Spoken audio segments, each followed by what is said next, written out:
सर्वेभ्यो नमः। देववाणी संस्कृतम यूट्यूब चलदृश्यं प्रति भवतां भवतीनां च हार्दं स्वागतम्।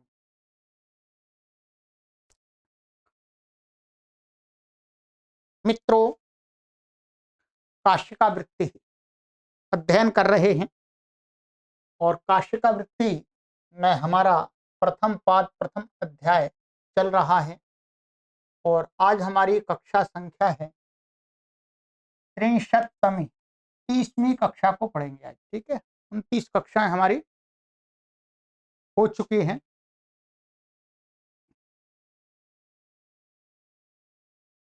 चलिएगा आरंभ करते हैं। पुस्तक को ओपन कर लीजिएगा मित्रों।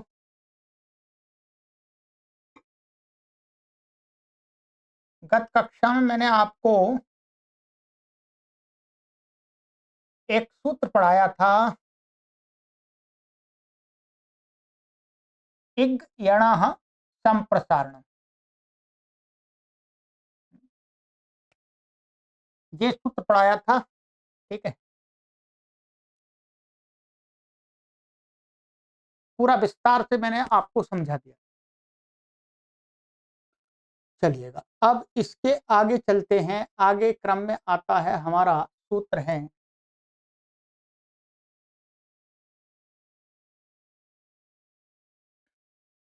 आद्यन्तौ टकितौ।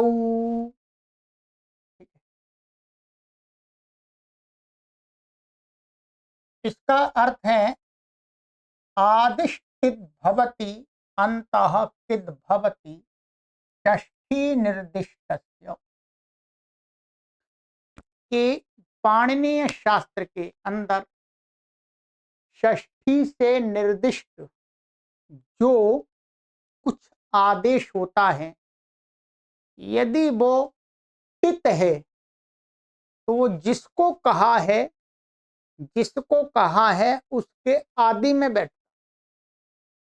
ठीक है।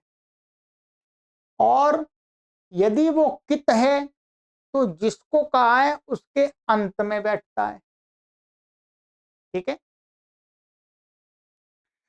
तो इसलिए कहा कि षष्ठी से निर्दिष्ट कोई आदेश होगा तो वो कहाँ बैठेगा, टित होगा। आदेश माने आगम बोलते हैं इसको, वो आदि में बैठ जाएगा और कित होगा तो अंत में बैठेगा। ये अष्टाध्यायी भाष्य में हमने पढ़ लिया है। उदाहरण यहाँ पर दिखाते हैं, लविता मुंडो भीषयते, ठीक है। तो ये उदाहरण है हमारा टित आगम का और ये उदाहरण है हमारा कित आगम का, ठीक है। शॉर्टकट में इसकी सिद्धि आपको दिखा देते हैं, बाकी आपको सिद्धि वहां करा दी थी हमने।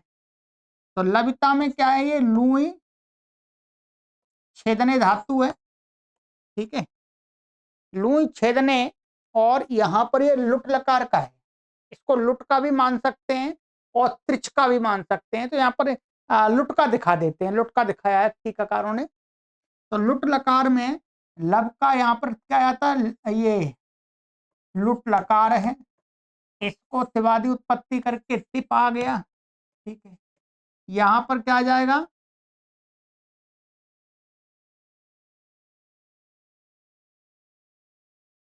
ये वो स्यतासी लिटो हो, तास विकर्ण आ गया। क्या आ गया, तास विकर्ण।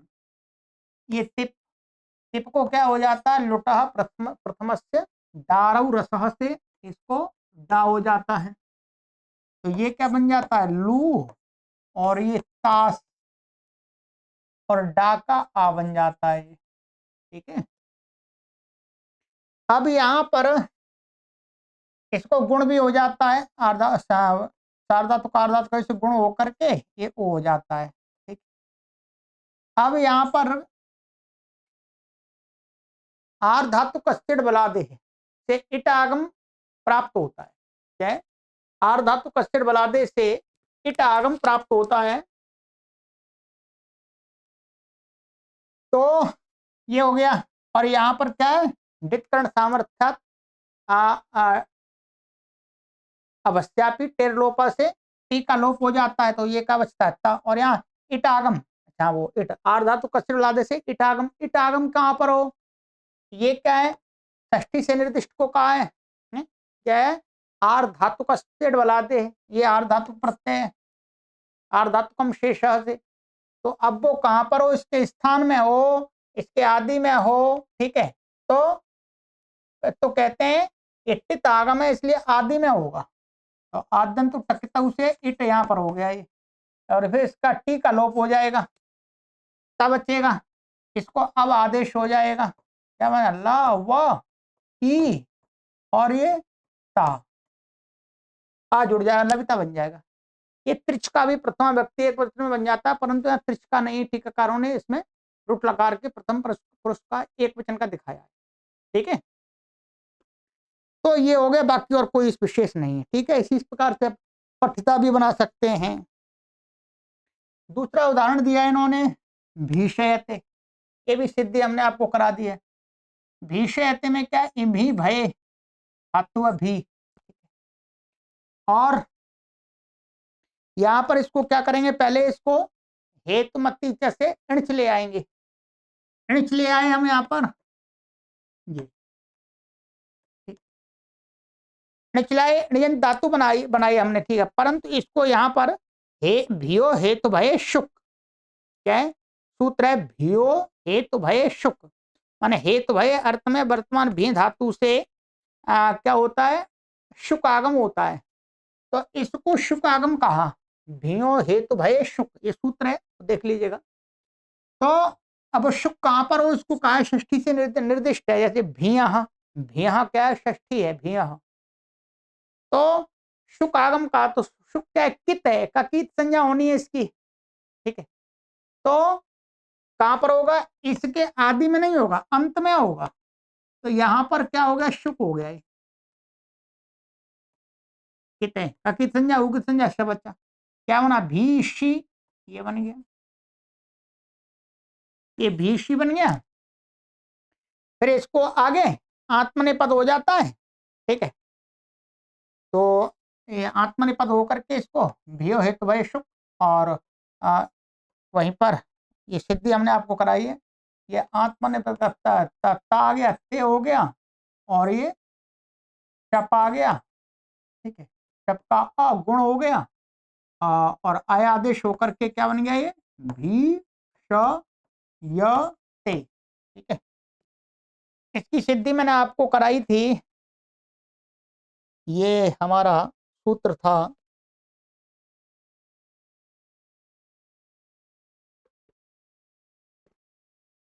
प्रथम अध्याय के मुख्य रूप से वहां ये सूत्र लगा था, तो ये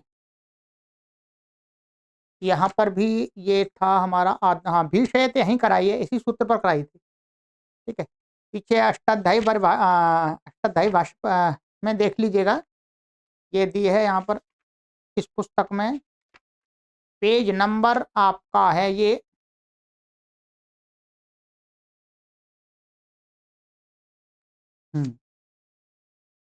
612, ठीक है, तो यहाँ पर ये मुख्य रूप से ये लगा था आपका षष्ठी स्थानीय योगा के का अपवाद है ये, ठीक है, तो ये होगा भीष्म और हेतु भय, भीष्म और हेतु भय से इसमें क्या हो जाता है, आत्मनिपद हो जाता है, ठीक है, बाकी सरल है, ठीक है, तो भीषयते बन गया ये।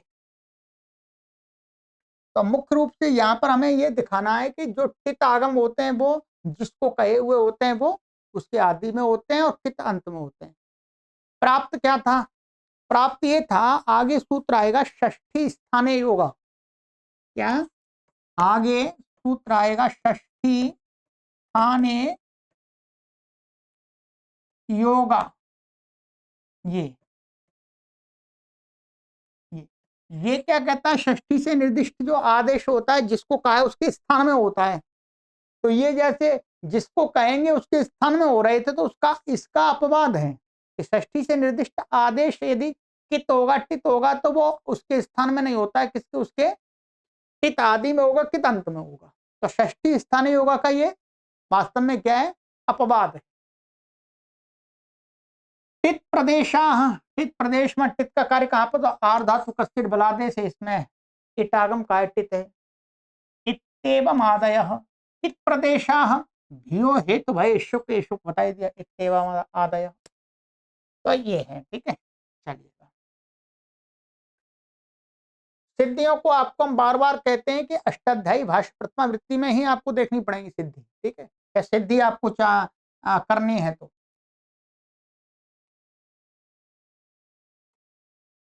मिद चोन्त्यात् परः, ये भी षष्ठी स्थानीय योगा का अपवाद है, ये ठीक है, ये भी अपवाद है। कहते हैं इसमें अच इति निर्धारणे षष्ठी, ये जो अचः मित अचः अंत्यात् परः, तो जो अचः में षष्ठी विभक्ति है, तो कहते हैं ये षष्ठी विभक्ति निर्धारण में है। षष्ठी विभक्ति संबंध में भी होती है और कृदंत के योग में भी होती है, कृदंत के योग में कर्म में होती है, कर्त कर्मणो कृति कर्ता में भी होती है, परंतु नहीं, यहां पर कहा ये जो षष्ठी है अचः में, ये निर्धारण में है, माने अच में निर्धारण करना है। जातौ चेदम एक वचनम, और ये एक वचन है, तो भाई अचः एक वचन ले ले तो एक अच्छी तो अक्का होगा, तो भाई कहते हैं ये जाति में एक वचन है। अच माने स्वर, जितने भी स्वर हैं सभी अच, उनमें, उनका उनमें, ऐसा तो जाति में मान करके एक वचन महर्षि पाणिनि ने किया है, नहीं तो अचाम करना चाहिए। अचाम सन्निविष्टानाम अंत्यात् अचः परो मिद भवति। कहते हैं अचाम सन्निविष्टानाम, माने सन्निविष्ट माने लगातार, ठीक है, माने क्रम से जो अच पड़े हुए हैं, ठीक है, जो सन्निविष्ट अच हैं, उन अचों में जो अंतिम अच, ठीक है, अचों में जो अंतिम अच, ठीक है। वास्तव में सन्निविष्टा नाम का अर्थ हुआ कि हल और अच, कोई शब्द होता है उसके अंदर क्या होता है, अच अच वाला तो कोई शब्द नहीं है, हल भी होते हैं, तो हलों के साथ में, हलों में सन्निविष्ट जो अच, अच देखने हैं, केवल हल छोड़ देने, माने हल और अच के समुदाय रूपी शब्द में से अच को देखना है, उनमें जो अच हैं सन्निविष्ट प्रवेश किए हुए, माने हल, हलों के मध्य में भी जो अच हैं, उनमें से केवल अच को देखना है। उन अचों में क्या देखना है, अंतिम अच, अंत्यात् अच माने अंतिम अच से परे मिद भवति, माने जो मित आगम होता है वो कहां होता है, वो षष्ठी स्थानीय योगा से अंत स्थान में प्राप्त था, तो कहा नहीं, वो अंत, वो का होता है, वो ना तो अंत में होता ना आदि में होता, वो तो शब्द के अंदर जितने अच हैं उन अचों में जो अंतिम अच है उसके बाद होता है, इतनी विशेषता है, ठीक है। तो अंत्यात् अचः परो मिद भवति। अब बताते हैं, स्थाने योग प्रत्यय परत्वस्यायम अपवादः, ये कहते हैं, अच्छा ये जो सूत्र है ये दो का अपवाद है। एक तो स्थाने षष्ठी स्थाने योगा, ठीक है, षष्ठी स्थाने योगा से उसके स्थान में प्राप्त होता है जो मित है, तो काने उसको माने उसके स्थान में नहीं होगा, अंतिम अच से देखना है। और प्रत्यय परत्व, यदि कोई मित मित प्रत्यय आ गया तो वो कहां से होता है, जिसको कहा जाता है उससे परे होता है, उत्तर को होता है, वो अंतिम अच नहीं देखा जाता, उसमें अंतिम अच नहीं देखा जाता, बस चाहे अंत में हल हो चाहे कुछ भी हो उससे बाद में होता है। तो ये कहते हैं कि स्थानीय योगा एक तो इसका अपवाद, और प्रत्यय परत्व, और प्रत्यय परे कहाँ है, तो परे नहीं होता, परे होता है परंतु उसमें एक शर्त ले ली कि अच से परे होता है, हर कहीं परे नहीं हो जाता, तो उसका अपवाद है। अच्छा, आप कह सकते हैं कि मित प्रत्यय, मित प्रत्यय इस रूप में कह रहे हैं कि जो आगम होते हैं मित, उनकी भी प्रत्यय संज्ञा है, क्योंकि प्रत्यय क्या माना है, अन्वर्थ संज्ञा मानी है कि प्रत्ययति अर्थम बोधयति गमयति यह सह प्रत्यय, जो किसी विशेष अर्थ को बताता है उसको प्रत्यय कहते हैं। ये वहां पर भी पहले भी बात हुई है, ठीक है, और प्रत्यय पृष्ठ वहां पर भी बात होगी। अनुदित सवर्ण से क्या प्रत्यय हमने परिभाषा में पढ़ाया था आपको इस पे। तो प्रत्यय जो संज्ञा है वो अन्वर्थ संज्ञा है, तो तीसरे चौथे पांचवें अध्याय में जो पढ़े हुए हैं प्रत्यय वही नहीं है केवल, और भी आगम भी प्रत्यय है वास्तव में। तो उसको ध्यान में रख करके यहाँ पर इन्होंने कहा कि प्रत्यय परत्वात्, प्रत्यय परे होने से वो परे कहा, तो अब वो परे नहीं होगा, वो यदि मित है तो वो अंतिम अच के बाद होगा, ठीक है। तो अब यहाँ पर उदाहरण देख लेते, ठीक है। विरुणद्धि मुंचति पयांसी, ठीक है। अब यहाँ पर क्या है, वि पूर्वक रुध धातु है, रुधिर क्या है, रुध, और लट लकार है, तिप आ गया यहाँ पर, ठीक है। अब क्या यहाँ पर कर्तरी शब्द से शब्द प्राप्त होता है, परंतु उसका अपवाद सूत्र क्या पढ़ाया था आपको, रुधादिभ्यः श्नम है, रुधादिभ्यः श्नम, ये रुधादिभ्यः श्नम से क्या हो जाएगा, श्नम होगा। अब वास्तव में श्रम क्या प्रत्यय है, ध्यान रखें, श्रम तो प्रत्यय ही वास्तव में, ये तो प्रत्यय ही है श्रम। अब श्नम प्रत्यय, ध्यान रखिए, ये तो यहीं घट जाएगा अभी, श्नम, ये श्नम प्रत्यय ये कैसा है, मित है वास्तव में, माँ की आगे चल के संज्ञा होनी है, मित है ये, माने इस संज्ञा तो उपदेश में ही हो जाती है।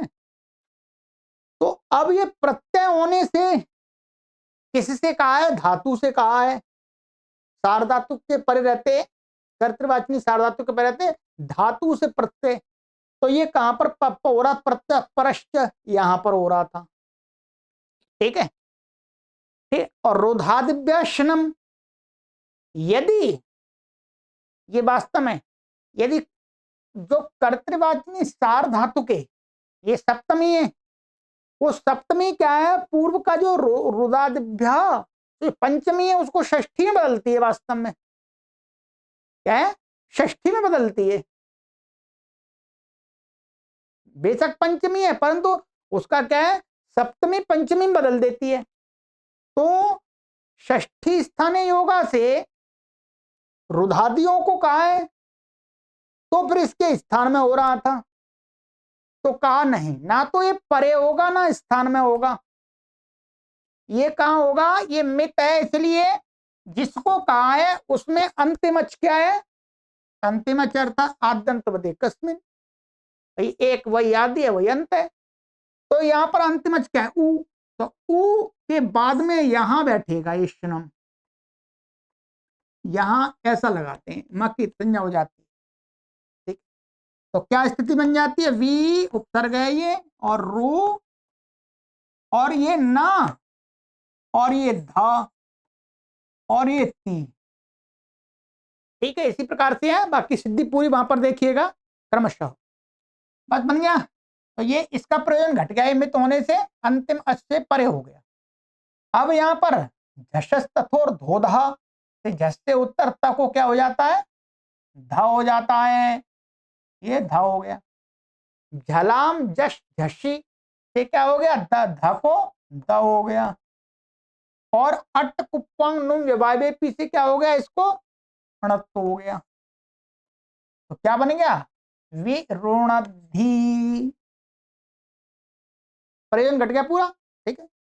अब आइएगा, मुंचती पयांसी, अच्छा मुंचती में क्या है, मुच पुचली धातु है, तो मुच बचा इसका, ठीक है, ये आ गया, ठीक है। अब यहां पर मुंचती में एक तुदादिभ्य शप से क्या हो जाता है, शप हो जाता है यहाँ। तुदादिभ्य श, शप नहीं होता, तुदादिभ्य श से श होता है, श, ये हो गया। अब यहां पर एक सूत्र था शे मुचादी नाम, ये आपको है शे मुचादी नाम। ये मुचादी धातुओं को श प्रत्यय के परे रहते क्या होता है, नुम आगम कहा है, शे मुचादी नाम से नुम। अब नुम मुचादी नाम, शे मुचादी नाम, तो मुचादी नाम षष्ठी से निर्दिष्ट है, तो वो कहां होगा, इसके स्थान में प्राप्त हो रहा है, षष्ठी स्थान योगा से, तो कहा नहीं।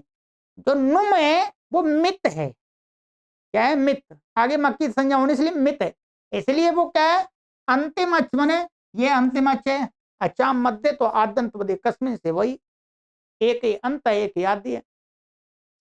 तो यहां पर बीच में क्या होगा, नुम होगा, ये नुम आगम, मित और न, तो क्या स्थिति बन गई ये, मु और ये न और ये च और श का अ और ये हो, ठीक है ये। अब ये हो गया। अब यहाँ पर नष्टा पदांत से जली से इसको अनुस्वार हो गया, अनुस्वार से ही परसवर्ण से इसको परसवर्ण होकर क्या हो गया, इया हो गया। अब जोड़ दीजिएगा क्या बन जाएगा, मुंचती, ठीक है, ए बन गया। इसके अलावा जो आगे का उदाहरण दिया है पयांसी, ये पयांसी अष्टाध्यायी भाष्य में नहीं दिया, मैं सिद्ध करा देता हूं आपको इसकी, ठीक है, ये आइएगा।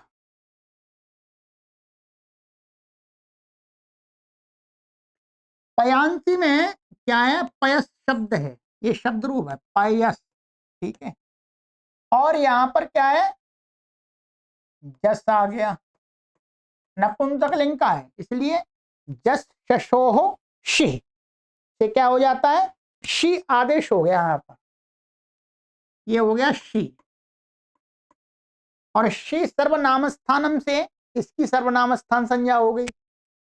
अब सर्वनाम स्थान के परे रहते नपुंसक से झलचह, नपुंसक लिंग का शब्द है ये, ठीक है, झलंत है, तो इसको सर्वनाम स्थान के परे क्या प्राप्त हुआ, नुम आगम प्राप्त हुआ। नुम कहां पर होगा, तो मिल चुनत्यात पर से अंतिम यहां से परे हो जाएगा, ये क्या हो गया, ये ना, तो नुम का यहां ना बचा, तो ये क्या शब्द बन गया हमारा, प या न और स और ये शी का ई बन गया।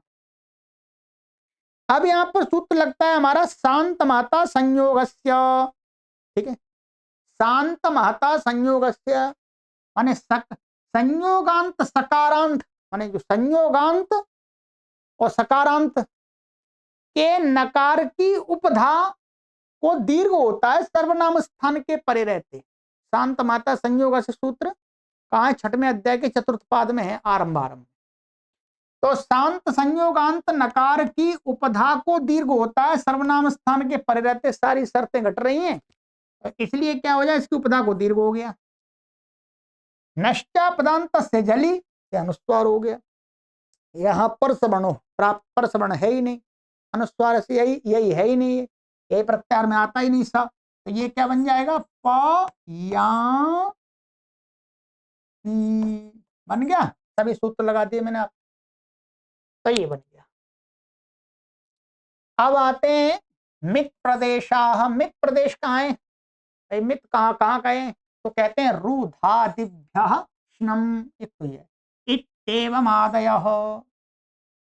अब यहां पर एक वार्तिक देते हैं, ठीक है, वार्तिक, वार्तिक समझना है आपको, ठीक है, फिर आगे चलेंगे। वार्तिक है मश्जेरन्त्यात् पूर्वं नुम इच्छन्त्यनुषंग संयोगादि लोपार्थम।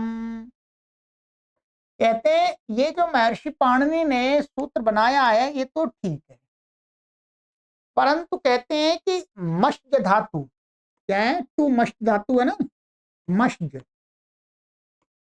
मश्ज धातु को नुम करें, नुम कहीं प्राप्त हो किसी से, तो कहते हैं इसके अंतिम जकार से पूर्व में कहना चाहिए। माने मश्जे है अंत्यात् पूर्वम नुम इच्छन्ति आचार्य, माने आचार्य माने वैयाकरणाः मश्च धातु को नुम करें तो वो कहां चाहते हैं, अंतिम अच से परे नहीं कह चाहते। इस सूत्र से तो अंतिम अच परे होता है, परंतु कहते नहीं, या तो अंतिम जकार से पूर्व में चाहते हैं, जैसे पूर्व में कहते हैं। ऐसा क्यों? तो कहते हैं इसका प्रयोजन है, नुम इच्छन्ति अनुषंग संयोगादि लोपार्थम। अनुषंग अर्थ है, अनुषंग नकार को बोलते हैं। क्या बोलते हैं? अनुषंग। अनुषंग कहते हैं नकार, ये नकार की संज्ञा है, वो नकार उपधा की, समझ रहे, नकार की नहीं, जो उपधा में नकार मिले उसको अनुषंग कहने से अर्थ होता है उपधा का नकार। क्या है? उपधा का नकार। तो उपधा के नकार, अनुषंग का अर्थ हो गया उपधा का नकार। ये पूर्व आचार्यों की संज्ञा है, वो अनुषंग कहेंगे, तो अनुषंग का अर्थ है उपधा का नकार। ठीक है, उपधा नकार ना कह करके वो अनुषंग शब्द का प्रयोग करते हैं। तो उपधा के नकार का लोप करना प्रयोजन है, माने अंतिम जैसे पूर्व में करेंगे इसको तभी उपधा नकार का लोप हो पाएगा। और दूसरा संयोग आदि, संयोग के आदि का लोप करने के लिए, ठीक है, संयोग के आदि वर्ण का लोप करने के लिए, उसमें नकार नहीं है, ठीक है, इसको संयोगाद्यो रंते च वो लगाते हैं। तो यहां पर, अब यहां पर क्या लिया, यहां पर ये धातु है हमारी मग्न। अब वो मग्न शब्द है, मग्न, मग्नवान, मंगता, मंग, तुम ये इसके उदाहरण लिए हैं। अब मश धातु से यहां पर क्या लाइए, कत प्रत्यय ले आए। क्या ले आए? आकता प्रत्यय। अब कता प्रत्यय यहां पर क्या है, मस्जी नसोर झली, ये 7वें अध्याय के प्रथम पाद का 60वां सूत्र है? 7वें अध्याय के प्रथम पाद का 60वां सूत्र है, मस्जी नशोर झली। वो कहता है कि झलादि कित प्रत्यय के परे रहते क्या है, मश्ज और नश धातु को क्या होता है, नुम आगम होता है। ये तो पढ़ाया अष्टाध्यायी भाष्य में। तो इसको नुम आगम कहा। अब नुम आगम कहां पर होना चाहिए इसके हिसाब से, तो यहां म के आकार के बाद होना चाहिए। म के आकार के बाद बना देंगे फिर ये नहीं बन पाएंगे, ये नहीं बन पाएंगे। तो कहते हैं मश्जेरंत्यात् पूर्वम नुम इच्छन्ते अनुषंग संयोगादिलोपार्थम, ऐसा कहना चाहिए। तो अब वो नुम आगम वो कहां होगा, अंतिम से पूर्व, जैसे पूर्व में होगा। तो क्या होगा, मस और ये नुम और ये ज, ठीक है, और ये कता का ता बच गया जी। ठीक है, क्या बच गया, कता का ता हो गया ये। अब अब अब ये संज्ञा योग न बचा। अब यहां पर क्या है, एक तो सबसे पहले इसके नकार का अनिदिताम हल उपधाया किंगति, ये सूत्र हमारा था, इसकी संख्या है अनिदिताम हल उपधाया किंगति।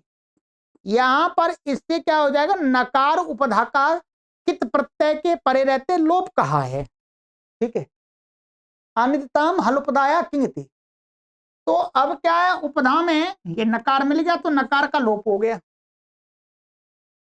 क्या हो गया, नकार का लोप हो गया। और इसको संयोगाद्यो रंते च, इसको संयोगाद्यो रंते च। अब क्या, सकार का लोप हो जाएगा, ये ज और स बचे। तो इसको संयोगाद्यो रंते च माने संयोग के आदि सकार और ककार का लोप होता है यदि झल के परे रहते तो पदांत में। ये झल परे है, क्या है, झल परे है। तो झल परे है तो इस संयोगाद्यो, इसको संयोगाद्यो रंते च से इस सकार का भी लोप हो गया। तो क्या बचा, म और ज ऐसा बचा, ध्यान रखेंगे। और ये त। अब दोनों प्रयोजन हो गए। यदि ये नुम यहां पर हो जाता, ध्यान रखेंगे, यदि ये नुम यहां पर हो जाता तो क्या है, इस नकार का लोप नहीं हो पाता, इस नकार का लोप नहीं हो पाता, ध्यान रखेंगे।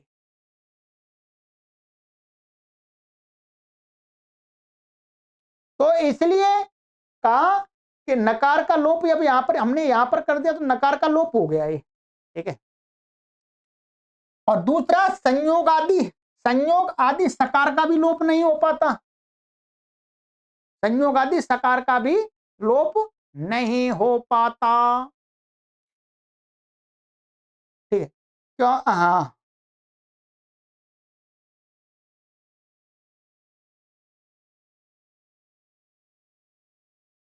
तो इसलिए दोनों काम से दो। अच्छा, अब यहां पर क्या हुआ,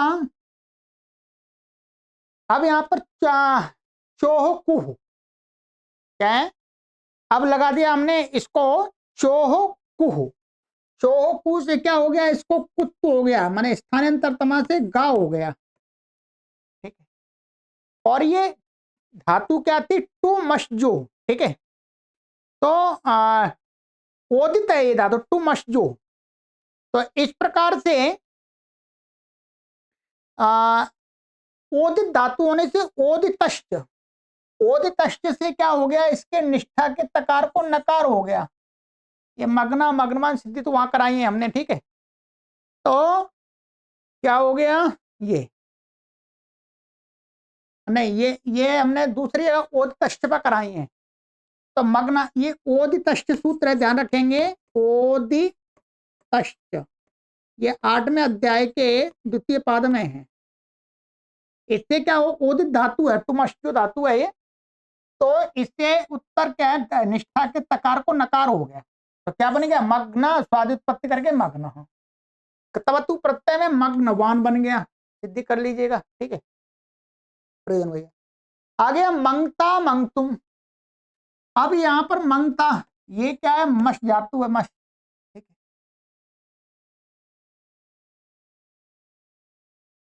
वही है मश, ठीक है। अच्छा, मैंने आपको ये बताया था, ये वास्तव में जो ये मशजी नष्ट और झली, तो ये क्या है, मस और नष्ट धातु को झलादि प्रत्यय परे रहते नुम आगम करता है। शायद मैंने कित बोल दिया, कित गलत है, कित नहीं, वो झलादि प्रत्यय मांगता है केवल, ठीक है। तो मश्च, और ये क्या हो गया, ये आ गया हमारा त्रिच, ठीक है। मश्च धातु से ये त्रिच प्रत्यय हो गया। अब यहाँ पर मश्ची नस्वर जली से नुम आगम प्राप्त हुआ, तो ये नुम आगम यहाँ पर हो गया न, यहाँ पर न, ठीक है। सारी प्रक्रिया वही है। तो अब ये हो गया। अब यहाँ पर क्या करना है हमें, सबसे पहले तो इसको यहां पर ये जो सकार है, ठीक है, सकार है, तो इसको संयोगाद्यो रंतेच, ध्यान रखें, क्या है, स्कोह संयोगाद्यो रंतेच, क्योंकि यहां पर तो ये नकार का लोप नहीं है, नकार का लोप यहां पर नहीं होगा, वो तो कित प्रत्यय में अनिता हल्पदा की थी। अब वास्तव में जो सकार का लोप, इसका इसको संयोगाद्योरंतेच, इसको संयोग झल के परे रहते संयोगादि ककार और सकार का लोप होता है। अब ये क्या है, झल परे है ये ज, और न और स, ध्यान रखेंगे, न और स इसकी क्या हलोनंतरा संयोग, संयोग संज्ञा है। तो न और स, ये न, ये वो न, स और न, स और ये न और ये ज, और ये त्रिच का त्रि बचा। अब जो इसको संयोगाद्युरंत से लगाएंगे वो मात्र इस जकार को झल निमित्त मान करके लगाना पड़ेगा। संयोगादि में सकार आ गया, यदि ये नकार, ध्यान रखें, यहां पर हो जाए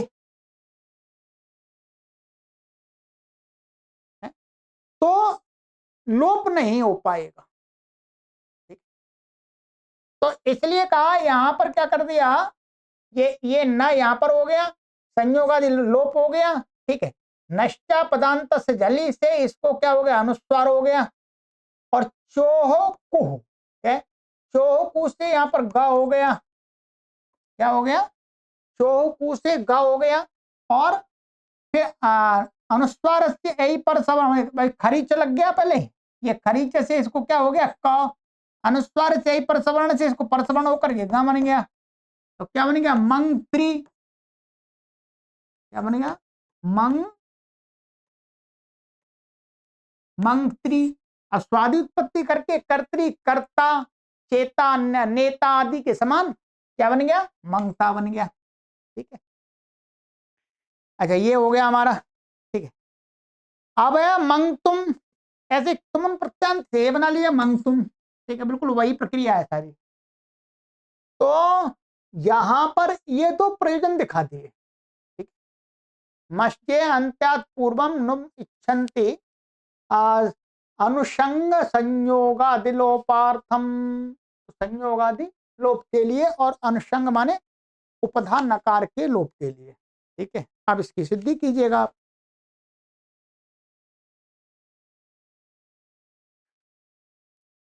चलिए इसका थोड़ा सा देख लीजिएगा, और कोई शंका हो तो आप कमेंट कर सकते हैं, बाकी व्हाट्सएप पे भी पूछ सकते हैं, जब तक हम जिंदा हैं तब तक।